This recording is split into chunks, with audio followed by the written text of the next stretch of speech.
On top inside Edo today, Benin City don ready to launch Uber as Edo State government don say make youths grab this opportunity. On top global ride operation, that na people wey dey use registered taxi for companies to carry people go where dem wan go for shikele money, and e dey safe. Na this one I make Uber come join these companies for Benin. After many check and talk between Edo State government and Uber officials, dem don reach agreement say make Uber join the taxi ride matter for Benin City. Edo State Skills Development Agency Edo Jobs don already start to dey recruit people wey go throway body put on top this Uber matter as drivers. Senior Special Assistant to Governor Godwin Obaseki on top skills development and job creation, wey still be the oga on top Edo Jobs, Ukinebo Dare, na tok say dem go do the launch for Edo Innovation Hub and Governor Godwin Obaseki go waka come the launch. Dare tok say dem dey work with Uber so that dem go fit start work for Benin City, and say she dey happy because this one go give opportunity to Edo youths to take get work, and e go give car owners opportunity to make money with their cars. She said the launch go shele for July 24 and some ogbonge people for Edo State and outside Edo State go waka come,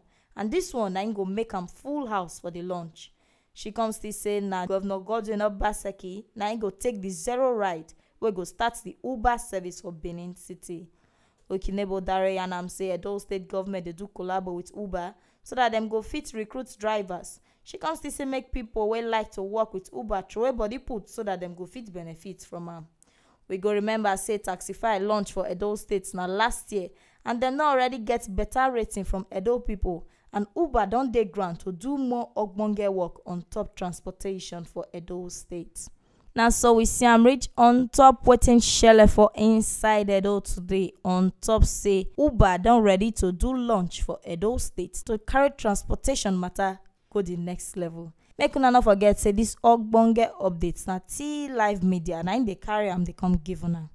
Make una no forget to subscribe, like, and even comment for our videos for our YouTube channel on top T Live Media TV, and for Facebook you fit like and follow our page for T Live Media.